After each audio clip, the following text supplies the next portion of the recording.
For 200 years humanity had endured, and they had taken their place among the Galactic Council not as conquerors, but as diplomats. While other species boasted of their military might and territorial expansion, humans offered trade agreements and cultural exchanges, and they smiled through insults and nodded through condescension, and built bridges where others built walls, because that was what Ambassador Helen Price had taught them all those years ago when Earth first joined the Council. Captain Daniel Hayes commanded the Earth vessel Horizon's Edge, and it was a diplomatic frigate that had spent the last decade ferrying ambassadors between star systems, and his crew was small but dedicated, with Lieutenant Sophie Morrison handling communications and engineer Kyle Barrett keeping the aging ship running, and medical officer Lisa Green tending to both human and alien guests alike, and they were good at their jobs because they had learned patience just like every other human in space. The Galactic Council consisted of 12 major species, and each one believed themselves superior to the newcomers from Earth in their own special way. And the Xanthari were reptilian warriors who controlled 40 systems, and they saw humans as weak because humans rarely fought back when insulted. And the Velcrin were cybernetically enhanced traders who viewed humans as naive, because humans actually kept their promises in business deals. And the Kartesh were ancient scholars who considered humans primitive children playing at diplomacy, because human civilization was only a few thousand years old, while theirs spanned hundreds of thousands of years. Ambassador Helen Price had represented Earth on the Council for 15 years, and she had weathered countless insults with grace, and turned threats into negotiations, and transformed enemies into reluctant allies, and her patience was legendary among both humans and aliens, and her composure was unshakable, even when the Xanthari counselor called humans barely evolved apes, or when the Velcrin suggested that human technology was like watching children play with dangerous toys, and she taught every human diplomat the same lesson, which was that they were the newcomers here, and they must prove themselves worthy through restraint and not aggression, because that was the only way Earth would survive in a galaxy full of older and more powerful species. But patience, like all things, has its limits, and no one knew that better than Commander Jake Phillips, who oversaw the colony world of New Terra, and it was humanity's third extrasolar settlement, and the planet was home to 50,000 humans, who were farmers and scientists building a new life under alien stars, and it was also located uncomfortably close to Xanthari space,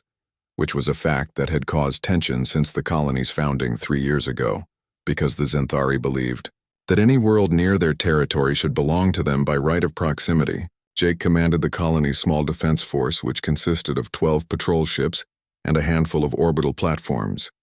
And it wasn't much compared to what the major species fielded, but it was enough to protect against pirates and assist civilian vessels in distress, and that was all Earth could afford to station at each colony,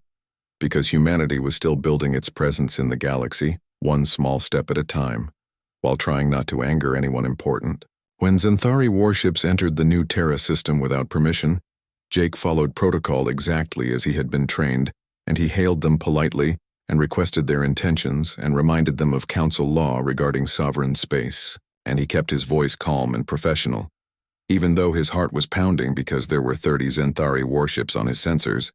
and he had only 12 small patrol craft that wouldn't last 5 minutes in a real fight. The Xanthari commander was Warlord Kreth, and he responded with the contempt that Xanthari always showed to humans, and his message was brief and dismissive,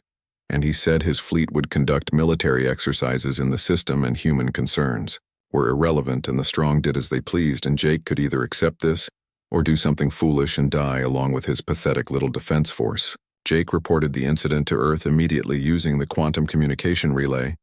and he sent all the sensor data and recordings, and he requested instructions because he knew that making the wrong decision here could start a war that humanity couldn't win. And within 6 hours, Ambassador Price brought the matter before the Galactic Council, and she filed a formal complaint about the violation of New Terra's sovereign space, and she cited treaty agreements and council regulations, and she demanded that the Xanthari withdraw their fleet immediately. The council listened with the same patient condescension they always showed humanity, and the Velcrin representative suggested that humans were overreacting to a simple military exercise, and the Kartesh counseled patience and understanding because the Xanthari had been conducting such exercises for centuries, and it was part of their warrior culture. And the Xanthari counselor, who was Warlord Kreth's own brother, simply smiled and said that perhaps humans should be grateful that the Zenthari fleet was protecting the region from pirates and other threats. Ambassador Price argued for 3 hours, and she presented evidence and legal precedents, and she remained calm and professional throughout. But in the end, the council voted to take no action, and they suggested that Earth and the Zenthari leadership discuss the matter through diplomatic channels, and they moved on to other business as if human concerns were barely worth their time. Back at New Terra,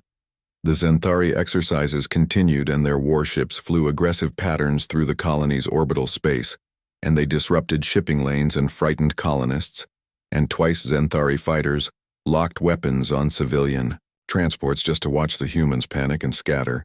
And each time Jake's defense force could only watch because they were outgunned and outnumbered, and any hostile action on their part would be suicide. The exercises continued for 3 weeks, and every day Jake sent reports to Earth, and every day Ambassador Price brought new complaints before the Council, and every day the Council did nothing, and the message was clear to every human watching, which was that their lives and their rights mattered less than maintaining the comfort of the older species. And this was the price of being newcomers in a galaxy that had been running smoothly for 300 years without them. Daniel Hayes brought Ambassador Price back to Earth after one particularly frustrating council session, and she sat in the Horizon's Edge observation lounge staring at the stars, and Sophie Morrison brought her coffee and asked if she was all right, and the ambassador said she was fine, but her hands were shaking, and Daniel could see that 15 years of swallowing insults and injustices was taking its toll on her. On the 24th day of the Zenthari exercises, something happened that would change everything, and a Zenthari fighter opened fire on a New Terra medical transport that was carrying patients to the orbital hospital, and the pilot later claimed it was an accident and a weapons malfunction during training, but the transport was destroyed instantly, and 47 humans died, including 12 children who had been traveling to receive treatment for various illnesses and injuries. Jake Phillips watched it happen on his sensors, and he listened to the screams on the emergency channels,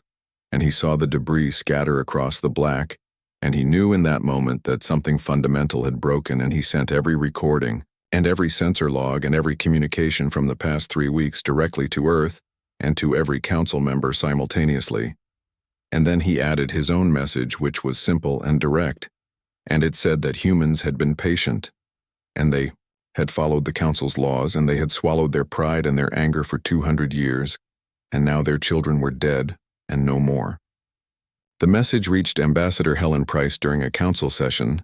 and she was sitting in the human delegation section, listening to the Kartesh representative drone on about trade regulations, when her tablet chimed with an urgent priority signal, and she opened it and watched the recording that Commander Jake Phillips had sent, and she saw the medical transport explode and heard the screams, and read the casualty list with 12 children's names on it, and something inside her that had been holding firm for 15 years finally cracked. She stood up in the middle of the Kartesh speech, and that alone was unprecedented because interrupting a council member was considered deeply disrespectful, and the entire chamber fell silent, and even the Zenthari delegation stopped their usual posturing and whispered conversations, and everyone turned to look at the human ambassador, who had always been so patient and so proper and so careful never to cause offense. Helen walked to the center speaking platform without asking permission, and she connected her tablet to the chamber's display system, and she played Jake's message for the entire council, and the footage of the transport exploding and the screams of the dying in the debris field and the 12 children's names scrolling across the screen, and when it finished she let the silence hang for a long moment before she spoke. Her voice was steady, but everyone in that chamber could hear something new in it,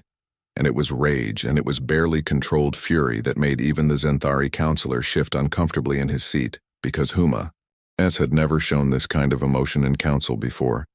and Ambassador Price said that she had served this council for 15 years, and she had counseled patience to her people, and she had told them that civilization required restraint, and that they must earn their place through peaceful means, and every day the council had tested that patience. She said that they had insulted humans and dismissed them and treated them like wayward children who must prove themselves worthy of attention, and she had accepted all of that because she believed that eventually they would see that humans deserved respect and equal treatment under council law, and she had been wrong because the council would never see humans as equals, no matter how patient they were, or how many insults they swallowed, or how carefully they followed every rule and regulation. Today she said the council had murdered human children, and not in war and not in honest combat, but through negligence and contempt, and the Zenthari had violated New Terra's space for 3 weeks, and filed complaints had been ignored and warnings had been dismissed, and now 47 humans were dead, including 12 children, and the council would do nothing, just as it had always done nothing when humans were the victims. The Velcrin representative tried to interrupt and offer empty platitudes about investigations and due process, and how the Zenthari pilot had claimed it was an accident, and how these things took time to sort out properly, and Ambassador Price turned to look at him, and the expression on her face made the cybernetically enhanced alien actually step back, because he had never seen a human look at anyone like that before. She said that they had 200 years to treat humans as equals, and that time was over. And she gathered her documents and her tablet, and she walked out of the council chamber, and behind her the remaining human delegation stood and followed. And within an hour, every human diplomat and representative had left the council headquarters, and by the end of the day they were all boarding ships back to Earth and human space. Captain Daniel Hayes received new orders 6 hours after Ambassador Price's departure, and the Horizon's Edge was to return to Earth immediately, along with every other human diplomatic vessel, and every ambassador and every delegate and attaché was being recalled. And Sophie Morrison asked what was happening as she monitored the flood of encrypted communications between Earth and the colonies, and Daniel told her quietly that something that should have happened a long time ago was finally happening. Across human space, a transformation was underway, and the stockpiles that humanity had quietly built over 2 centuries were being unsealed, and shipyards that had produced diplomatic frigates were retooling for war production, and research stations that claimed to study peaceful applications of quantum physics revealed their true purpose, which was weapons development, and every human colony activated defense protocols that no alien had ever seen, because humans had been preparing for this possibility since the day they joined the Council. Admiral Christina Wade addressed the defense forces from Earth's Orbital Command Center, and she was 67 years old with gray hair and sharp eyes, and she was a veteran of humanity's first contact incidents, and she had spent 40 years commanding diplomatic escorts and watching her crews swallow insults from species that had never faced a real war. And now she stood before the assembled captains and commanders and told them what was coming. She said that she knew what they were thinking and that they were starting a war they couldn't win, and the Zenthari alone outnumbered them 5-1, and if you added in their allies, the odds were impossible. And she paused and let that sink in before she continued and told them what the Council species didn't know. Every species in the Council had been at peace for 300 years, and they had grown soft, and they treated war like a game and like a sporting contest with rules and honors, and they hadn't fought an enemy that refused to quit and that would use every advantage and every dirty trick and every sacrifice necessary to win. And they had never fought humans who had been pushed too far. The military buildup took 2 months, and humans didn't announce their intentions and didn't issue ultimatums or demands, and they simply stopped attending council sessions and stopped participating in galactic commerce and quietly moved their ships into defensive positions around Earth and every colony. And the council, accustomed to human compliance, initially dismissed the withdrawal as a tantrum, and the Zenthari were particularly amused. Warlord Kreth sent a mocking message to Earth and offered to accept humanity's surrender when they tired of isolation, and he suggested that perhaps a few decades of being cut off from galactic trade would teach humans their proper place, and he assured them that the Council would welcome them back once they learned humility and respect for their betters. The message was broadcast across the galaxy, and many species laughed at the foolish humans who thought they could survive alone, and the Velcrin calculated how much profit they would lose without human trade and decided it was acceptable, and the Kartesh wrote scholarly papers about the psychological need for young species to assert independence before accepting their place in the natural order. But on Earth, Admiral Wade gathered her officers and showed them something that no alien had ever seen, and it was the complete military history of humanity, and every war, and every battle, and every desperate struggle that humans had fought for, thousands of years before they ever reached the stars. And she told them that while the Council species had been at peace for 300 years, humanity had spent that same time studying war. Commander Jake Phillips worked with local militias on New Terra and trained civilians who had never expected to fight, and engineer Kyle Barrett helped design rapid deployment weapons platforms from civilian mining equipment, and Dr. Lisa Green organized medical teams and prepared for casualties, and none of them wanted this war. But all of them understood that sometimes peace requires the will to fight for it. The council sent a delegation to Earth, and it was led by the Kartesh diplomat who had counseled patience for so long, and they arrived expecting to find humans ready to negotiate and ready to accept apologies and return to their proper place in the galactic order, and instead they found Admiral Wade waiting at the orbital station with a simple message, which was to leave now because the next ship that entered human space without permission would be destroyed. The delegation retreated in shock, and the council convened an emergency session, and they debated what to do about the human problem. And the Zenthari, insulted beyond measure by human audacity, prepared their fleet for war because Warlord Kreth would not tolerate such disrespect from a species that should be grateful the council allowed them to exist at all. The Zenthari came in force, and Warlord Kreth commanded personally, and he led 300 warships toward Earth because it was more than enough to crush any resistance, and the entire galaxy watched expecting humanity's swift defeat and return. To diplomatic submission, and betting pools opened across council space about how long humans would last before they surrendered, and most estimates gave them less than a week. But the fleet never reached Earth, and at the edge of the solar system in the dark between planets where sensors struggled to penetrate humanity, had been preparing, and not defensive stations, as the Zenthari expected, but something far worse, and Captain Daniel Hayes commanded one of 50 human ships lying in wait, and they were small and fast and expendable, and what they lacked in size they made up for in weaponry that no species had seen before. Sophie Morrison reported that the Zenthari fleet was approaching Marker 7, and they were in perfect formation just like the tactical profiles predicted, because the Zenthari loved their formations and their displays of military precision, and Kyle Barrett muttered from engineering that they were showing off and probably sending this back to their homeworld to demonstrate their power, and Daniel allowed himself a cold smile and told Sophie to send the signal to all ships. The trap sprang and 50 human vessels emerged from hiding, but not to engage directly, because that would be suicide, and instead they deployed thousands of autonomous weapons and missiles with adaptive artificial intelligence and minds that could reposition themselves, and drones that learned from each engagement, and every weapon carried something the council species had banned centuries ago, which was nuclear warheads. The Zenthari had forgotten about atomics, and in their civilized galaxy, such crude weapons were considered barbaric and unnecessary when clean energy weapons existed, and they had no radiation shielding and no protocols for dealing with fallout in space combat, because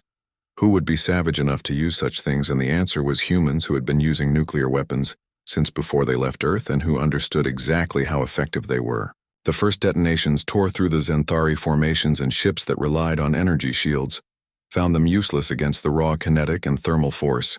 and the electromagnetic pulses disabled their sophisticated sensors and communications. And in the chaos, human ships darted in and out, targeting command vessels with precision strikes and using tactics that the Zenthari had never encountered, because the council species fought honorable battles with rules, and Huma has fought to win. Warlord Kreth watched his fleet die, and in 15 minutes he lost 100 ships, and his sensors were half blind from the radiation, and his communications were disrupted, and the human ships vanished before he could mount an effective counterattack, and they left behind radiation fields and debris that made pursuit impossible. And he retreated with what remained of his force stunned and humiliated, because the mighty Zenthari had been bloodied by the weak humans. The entire galaxy watched in shock, and the footage spread across every network and news service, and species that had dismissed humanity as diplomatic weaklings suddenly realized they had made a terrible miscalculation, and the humans had been studying them for 200 years and learning their tactics and finding their weaknesses and preparing for this exact moment. But humanity wasn't done,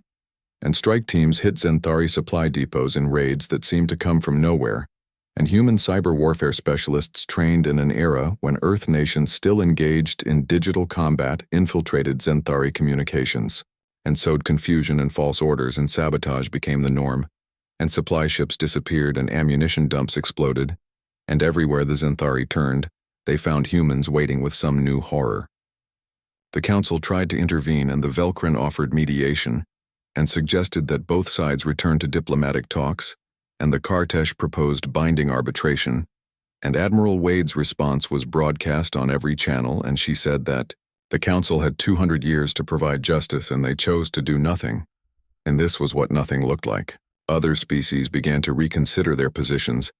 and the Velcrin, calculating profit and loss, quietly withdrew their support from the Zinthari because a prolonged war was bad for business, and the Kartesh, for all their wisdom, recognized that they had pushed humanity too far, and several smaller species that had suffered under Council indifference began to wonder if perhaps humans had the right idea about demanding respect through strength. Commander Jake Phillips defended New Terra with a ferocity that surprised even himself, and he used every dirty trick he had learned from human military history, and the Zenthari, who came expecting an easy target, found mines in orbital space and civilian transports that suddenly revealed hidden weapons and defense platforms that seemed to multiply overnight, because humans had been hiding military equipment inside civilian infrastructure for years. Engineer Kyle Barrett worked 20-hour days converting mining equipment into weapons and retrofitting civilian vessels with military-grade systems, and he barely slept because there was too much work and too much at stake. And Dr. Lisa Green treated wounded defenders and refugees, and she never complained, even when the casualties started coming in, because this was what humans did when pushed, and they worked until they dropped, and then they got back up and worked some more. But the Zenthari, proud and stubborn, refused to back down, and Warlord Kreth rallied his remaining forces and called upon his allies and issued a declaration that if humanity wanted war, he would give them total war, and he would burn every human colony and reduce Earth itself to ash and show the galaxy what happened to species that defied the strong. What he didn't realize was that humans had been preparing for total war since before they reached the stars, and every human colony had underground shelters that could withstand orbital bombardment, and every civilian had basic combat training, because Earth had required it before anyone could emigrate to the colonies, and every ship could be converted to military use in hours, because humans had designed them that way from the beginning. Earth's history was written in blood and sacrifice, and humanity had survived ice ages and plagues and world wars and nuclear standoffs, and they had faced extinction a dozen times and clawed their way back each time, and the Zenthari were about to learn what 200 years of suppressed anger could accomplish when directed by a species that had spent millennia perfecting the art of war. Captain Daniel Hayes received orders to join the defense fleet forming at New Terra, and the Horizon's Edge was retrofitted with weapons that had been stored in hidden compartments, and Sophie Morrison trained on weapon systems she had never expected to use, and Kyle Barrett pushed the engines beyond their rated limits, and Lisa Green prepared sickbay for combat casualties, and they were ready. Admiral Wade sent a message to all human forces, and she told them that the Zenthari were coming with everything they had, and this would be the decisive battle, and if they won here, the war would end, and if they lost everything humanity had built in the stars would be destroyed, and she said she had faith in them, because humans had never known when to quit, and that was their greatest strength. The Zenthari fleet assembled, and it was larger than before because Warlord Kreth had called in every favor and every alliance, and he commanded 500 warships, and he was determined to crush humanity once and for all, and he broadcasted his intentions across the galaxy because he wanted every species to see what happened to those who defied the Zenthari. And he set course for New Terra, where this war had begun, and where he intended to end it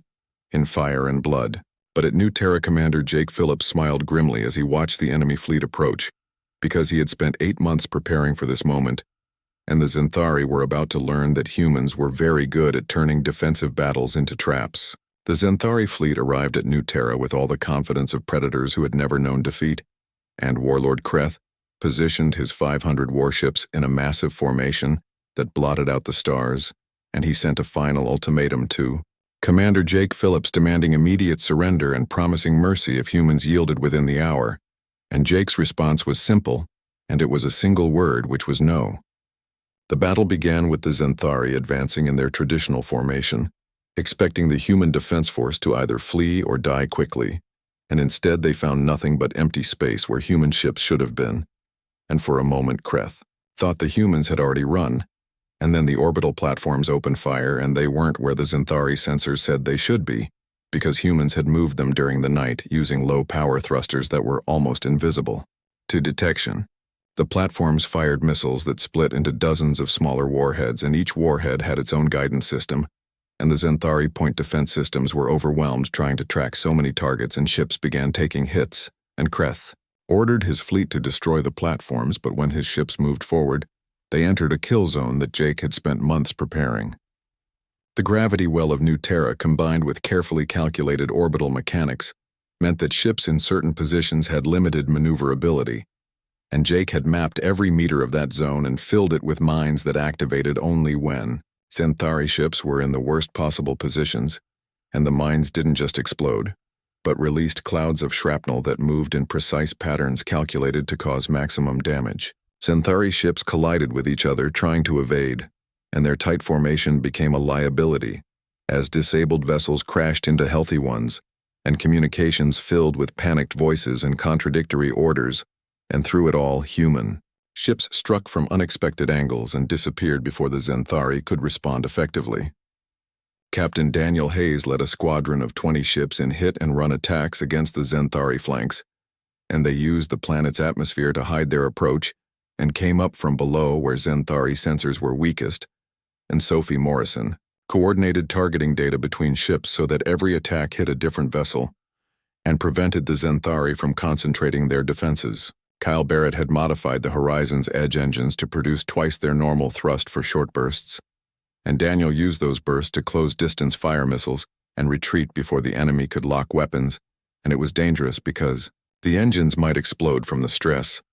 but humans had decided that calculated risks were better than certain death. Dr. Lisa Green worked in sickbay treating wounded crew members from other ships who had managed to dock for emergency medical aid, and she had converted the cargo bay into an auxiliary hospital and trained civilian volunteers to assist because there were too many casualties and not enough trained medics, and she moved between patients with efficiency born of desperate necessity. The battle lasted 6 hours, and it was the longest 6 hours that anyone involved would ever experience,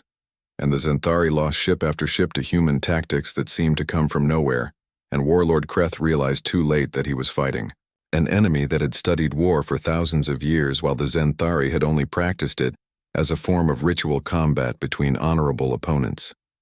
Humans didn't fight with honor, and they fought with mathematics and physics and psychology and every advantage they could create or steal or improvise, and they targeted command ships to create chaos and supply ships to limit endurance and communication, relays to prevent coordination, and they did it all with a cold efficiency that terrified species who thought war was supposed to be glorious. Jake Phillips watched the battle from New Terra's command center, and he moved his forces like pieces on a chessboard, and he had learned from humanity's greatest military minds throughout history, and he used ever a lesson from every war Earth had ever fought, and the Zenthari had no counter for tactics developed over millennia of human conflict. A civilian transport piloted by a volunteer named Peter Grant requested permission to ram a Zenthari flagship, and Jake denied the request twice, but Peter insisted that his transport was damaged beyond repair, and his engines were failing, and he was going to die anyway, and he might as well take some of the enemy with him, and Jake finally gave permission, with a heavy heart. Peter accelerated his transport to relativistic speed using every bit of power his failing engines could produce, and he aimed for Warlord Kreth's flagship, and he broadcast a simple message before impact, which was for the 47 and the transport. Hit the flagship at a significant fraction of light speed, and the kinetic energy was equivalent to a nuclear weapon, and the flagship simply ceased to exist, along with Peter Grant and 600 Zenthari warriors. The death of Warlord Kreth broke the Zenthari formation completely, and ships began to retreat without orders, and the retreat became a rout as human forces pressed their advantage and destroyed fleeing vessels that had turned their backs and exposed their engines, and by the time the surviving Zenthari ships reached the edge of the system, they had lost 300 vessels out of 500. Admiral Wade watched the battle data from Earth, and she knew that this victory had cost humanity dearly, and 30 human ships were destroyed, and hundreds of personnel were dead, and thousands more were wounded, but they had won, and the Zenthari fleet was broken, and the war was effectively over because no species would support the Zenthari, now that humans had proven they could defend themselves. The new Zenthari leadership emerged from the chaos of Kreth's death, and they were officers who had opposed the war from the beginning, but had been silenced by Kreth's pride, and now they sent a message to Earth requesting peace talks and offering to negotiate on human terms, And Admiral Wade agreed, but she specified that the negotiations would take place on New Terra on ground stained by human blood. Ambassador Helen Price returned from Earth to lead the talks, and she was different now and harder. And the patience that had defined her for 15 years was gone. But she was still capable of the diplomacy that had served humanity for so long. And this time, however, she negotiated from strength and not from a position of weakness or desperation. The Zenthari delegation arrived at New Terra, and they saw the debris field in orbit and the memorial to the 47 civilians who had died in the medical transport, and the statue of Peter Grant, who had sacrificed himself to kill Warlord Kreth, and they understood that they had awakened something in humanity that would never sleep again. Captain Daniel Hayes attended the peace conference as a military observer, and he stood in his dress uniform with medals he never wanted, and watched Ambassador Price negotiate terms that would have been unthinkable a year ago, and the Zenthari agreed to everything because they had no choice, and their fleet was shattered, and their economy was in ruins, and their pride was broken. Sophie Morrison recorded the proceedings for the historical archives, and Kyle Barrett received a commendation for his engine modifications that had saved countless lives, and Dr. Lisa Green was nominated for the Council's highest civilian honor for her medical work during the battle, and they all knew that nothing would ever be the same again. The treaty was signed in a ceremony broadcast across the galaxy, and the Zenthari agreed to pay reparations for the murdered civilians, and they recognized human sovereignty absolutely, and they sponsored humanity's elevation to a permanent council seat with full voting rights and veto power, and every species watching understood that the balance of power had shifted. The war had lasted 8 months, and in that time humanity demonstrated why they had been such perfect diplomats for 200 years, and it was because they understood their enemies completely, and every weakness and every tactical doctrine and every psychological pressure point had been catalogued and studied during 2 centuries of patient observation, and now the galaxy knew that human patience had never been weakness, but rather preparation. Ambassador Helen Price took her seat at the Galactic Council table, and it was no longer at the periphery where newcomers traditionally sat, but at the center among the founding members, and the other species watched her with cautious respect, because they had seen what happened when humans were pushed too far, and none of them wanted to repeat the Zenthari's mistake. The council chamber was the same building with the same architecture and the same seats, but the atmosphere had transformed completely, and where once there had been condescension, now there was careful attention, and where once there had been dismissal, now there was genuine consideration of human proposals and opinions, and it had taken a war to achieve what 200 years of diplomacy could not. Captain Daniel Hayes received new orders, and the Horizon's Edge would continue its mission as a diplomatic vessel, but now it was armed with weapons that had proven their worth in combat, and his crew was trained for both negotiation and war, and every species they encountered understood that humans preferred to talk, but were no longer asking for permission to be heard. The galaxy learned quickly that the balance of power had shifted, and smaller species that had suffered under the dominance of larger ones began to request human mediation in their disputes, and human peacekeeping forces were deployed to border regions where tensions threatened to explode, and humanity became known as the species that maintained order, not through oppression, but through the credible threat of overwhelming force. Commander Jake Phillips was promoted to admiral and given command of New Terra's expanding defense forces, and the colony that had been a flashpoint for war became a symbol of human resilience and determination, and settlers arrived in increasing numbers because they knew that humanity would defend its own no matter the cost. The memorial to the 47 civilians stood in the center of New Terra's capital city, and every year on the anniversary of their deaths, their names were read aloud in ceremonies attended by thousands, and the names of Peter Grant and the other defenders who had died in the battle were inscribed on walls of remembrance, and humanity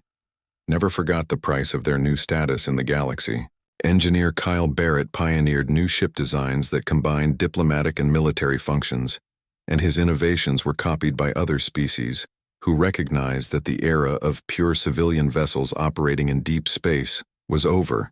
and every ship needed to be capable of defending itself because the galaxy was not as peaceful as the Council had pretended. Dr. Lisa Green established medical protocols that became standard across Council space,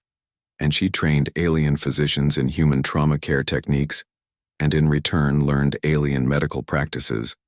and the exchange of knowledge benefited every species and saved countless lives in conflicts that erupted in the years following the HFY War. Sophie Morrison wrote a history of the war that became required reading in every human school and military academy, and her account was brutally honest about both human achievements and human mistakes, and it emphasized that war should always be the last resort, but that sometimes patience and diplomacy were not enough when facing species that respected only strength. The HFY rebuilt slowly, and their new leadership was more pragmatic and less prideful, and they became unlikely allies of humanity, because they understood humans in a way that other species did not, and they knew that humans kept their promises, and honored their agreements and would fight with terrifying effectiveness if provoked, but preferred peace when possible. The Velcrin discovered that trading with humans was more profitable than they had anticipated, because humans were creative and innovative, and developed new technologies at a pace that amazed species who had been stagnant for centuries, and the Velcrin became enthusiastic supporters of human membership in the Council, because good business was good business. The Kartesh scholars studied humanity with new interest, and they wrote extensively about the human capacity for both extreme patience and extreme violence, and how humans could shift between these states with remarkable speed, and they concluded that humanity's contradictions made them uniquely suited to maintaining peace in a galaxy that was more volatile than anyone had admitted. Admiral Christina Wade retired after the war, and she spent her remaining years teaching at Earth's Naval Academy, and every officer who graduated heard her lecture about the importance of preparing for war while hoping for peace, and about understanding your enemies better than they understand themselves, and about never underestimating a species just because they seem peaceful. Captain Daniel Hayes continued ferrying diplomats across the stars, and he saw the changes that humanity had brought to the galaxy, and species that had been oppressed found their voices, and conflicts that had simmered for decades were resolved through mediation instead of violence, and the Council became more just and more equitable because humans refused to tolerate the same injustices they had suffered. New human colonies were established across the galaxy, and each one was fortified and defended,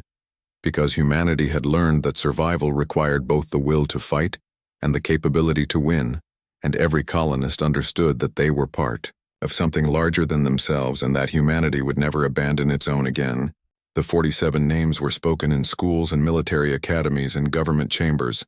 and they became a reminder of why humanity had finally said no, and why patience without strength was merely weakness, and why sometimes the only way to achieve lasting peace was to demonstrate convincingly that war would be too costly for those who started it. Ambassador Helen Price served another decade on the Council, and she negotiated treaties and resolved disputes and built alliances, and she did it all with the same skill she had shown before the war, but now backed by the knowledge that humanity would support her with force if necessary,